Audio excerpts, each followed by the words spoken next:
мною принято решение о проведении специальной военной операции. We are under attack. It is an attack against Western democracies and on the institutions that bind them. What Russia's much more interested in doing is depicting the West as a failure. The regime and President Yanukovych, they were trying to protect their enormous wealth.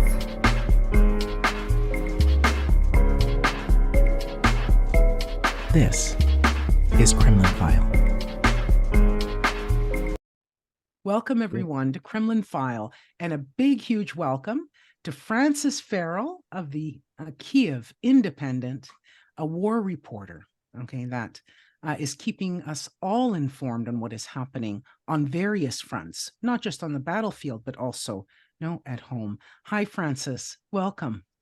Hi, it's great to be here. Thank you for coming. Yeah, thank you. Thank you. Especially for giving us your time, Francis, which I know is very precious, these days. Francis, if I remember correctly, you had just come back some time ago, maybe from Bakhmut, if I'm not mistaken, correct? Yeah.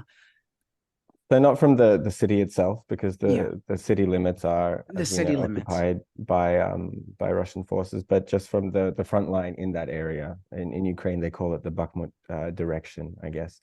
So from front lines near the flanks, and also just right up against where the city itself is, because since the Russians took it, they took the last streets of this city that doesn't really exist anymore in May. Since then, it's actually been the Ukrainians moving forward around that area. Yeah. What can you tell us a little bit about from your experience there? But I'm sure that you've gone other times, as well. Can you tell us a little bit about the conditions and also the morale of the Ukrainian forces and what's happening?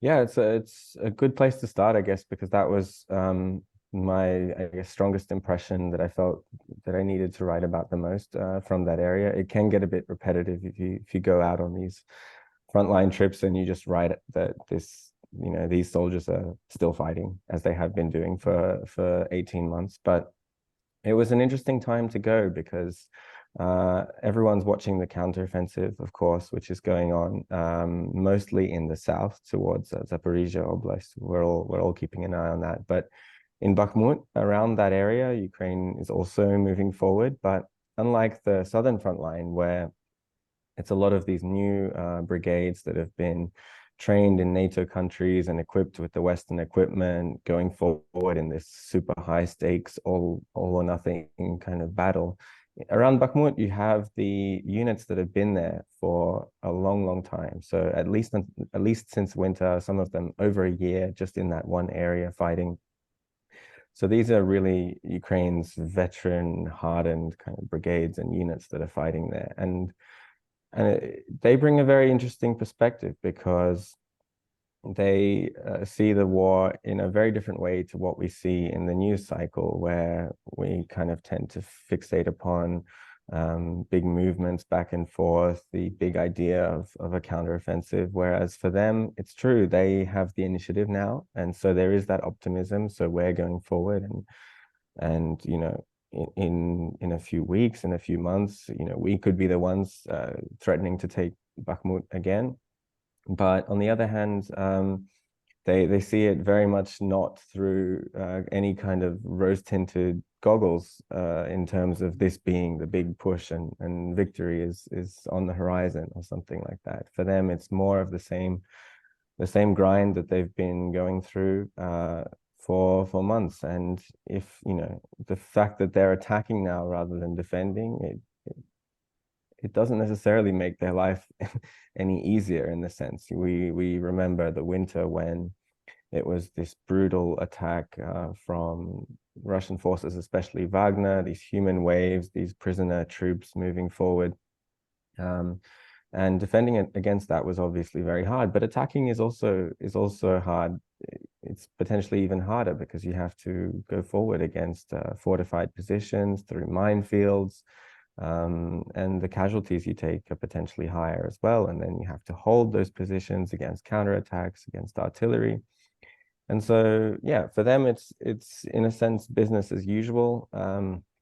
and you can really feel that in your conversations that you have with the guys there. And as for morale, it paints a very interesting picture about where we are in the war and where we could be in the future, because again, they've been here for months, potentially over a year. Many of them haven't really got a chance to be to have a rest. Some of them get a chance to get a few days vacation, maybe 10 days. They go back and see their family, maybe less.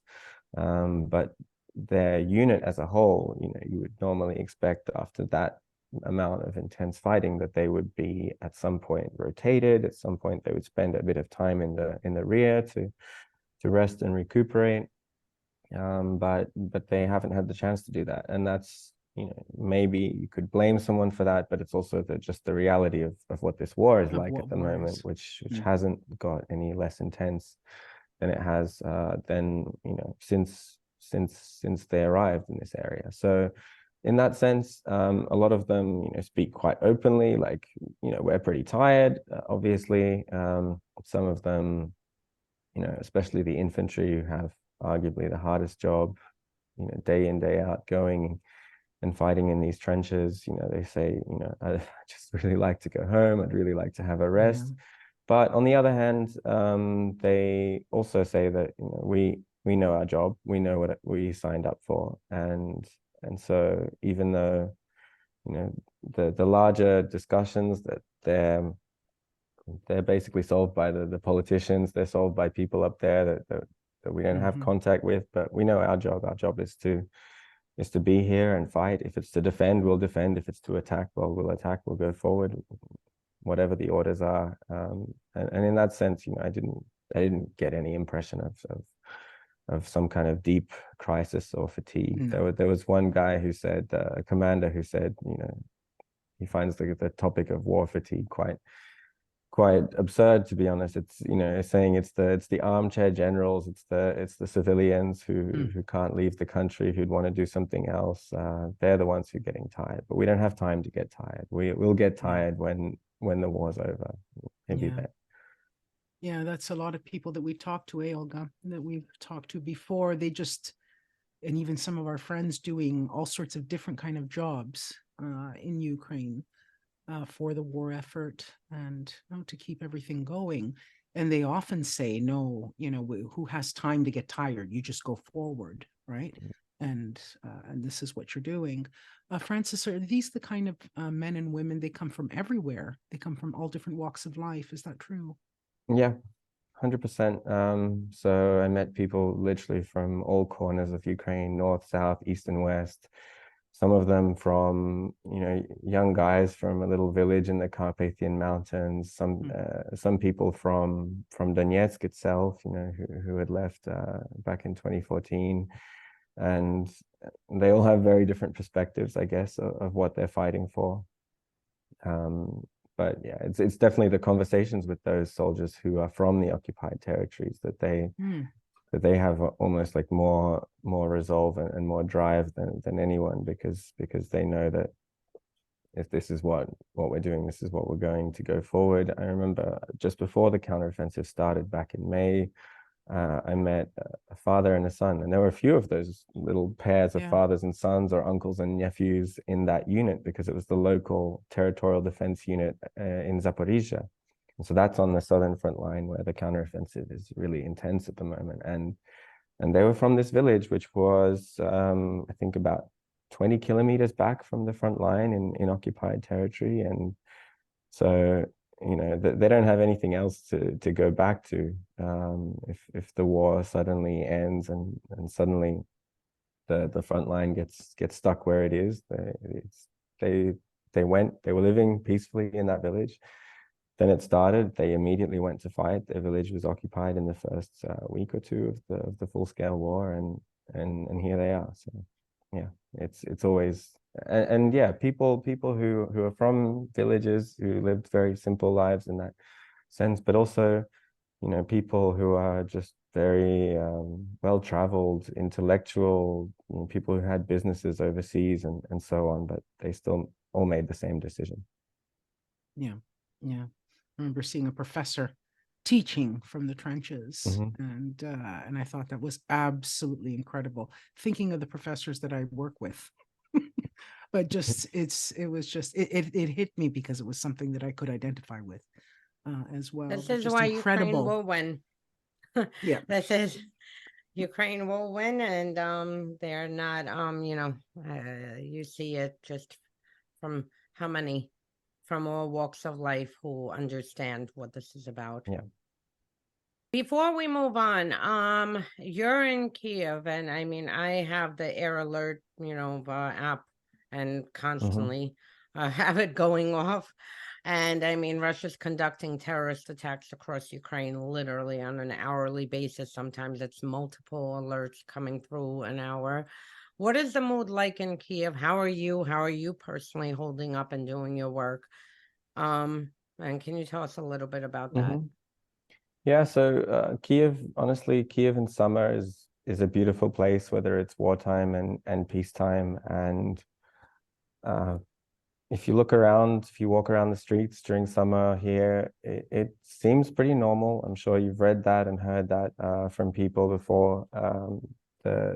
Talk about, some people like to take advantage of this, and make viral tweets about people in Kyiv partying or going to McDonald's and saying, why are we giving them billions of dollars? But we know how silly that is. So yeah, on the surface, it looks pretty normal. Obviously, it's a well-known fact that Kyiv is the best defended city when it comes to air defense. So we're lucky in the sense that even if there is a mass missile strike here, it's very, very unlikely that that anyone will be hurt. Well, I mean, some people are hurt regularly, but that's just a few at a time, and most of those missiles get shot down. It was really intense back in May for some reason. They decided to lob missiles at us here basically every day. I remember I was coming to this office one day during, in the middle of the day, and bright daylight, I was on the call for our weekly meeting, which I was trying to get to a bit late, and suddenly I hear explosions, I hear the alarm straight after the explosions, and I look up and I see these, I'm pretty sure they were the Patriot missiles. They were, flying up and one after the other and knocking Russian ballistic missiles out of the sky, and everyone was popping out of their cafes and looking up, some people running in, some people making the stupid decision to film it, which can get you in big trouble here, of course. Yeah, in the last few months, it's a few weeks, I would say it's been pretty quiet. About a week ago, there was one more big attack, which woke me up at around 3:30. And a friend of mine, actually, one of the missiles was shot down right over his building. So he, on one side, his windows were all blown out and cars were on fire and so on. But he was okay because he was on the other side, thankfully. But yeah, personally, for me, when this kind of thing happens, I find it hard to get myself out of bed and go to the metro or something else. I guess because that's because I have a bit of a different understanding of risk and danger, having been to frontline areas where you hear explosions all the time, and there's a much higher level of risk just because of the distance you are to the Russians. So closer you are, the more they can hit you with, and air defense is not going to stop an artillery shell. So I'm quite used to that. You can argue that's a good or a bad thing, that I'm used to it and a bit desensitized. So when it comes to strikes on Kyiv, I'm not too shaken up. But it is, of course, yeah, you do sit up and realize when you hear something that is as loud as what you would have heard near Bakhmut or something, and it definitely keeps that in your mind. Hi, everybody. If you enjoyed this podcast and you'd like to help us out with our independent work, please subscribe to Kremlin File on Substack and on our YouTube channel. Kremlin File is hosted by Olga Lautman and me, Monique Camara. Our production team is headed by Maddie Kaparov, and the theme music by Oreste Camarra. So please don't forget to visit our Kremlin File Substack for links to our socials and to wherever you'd like to listen to podcasts.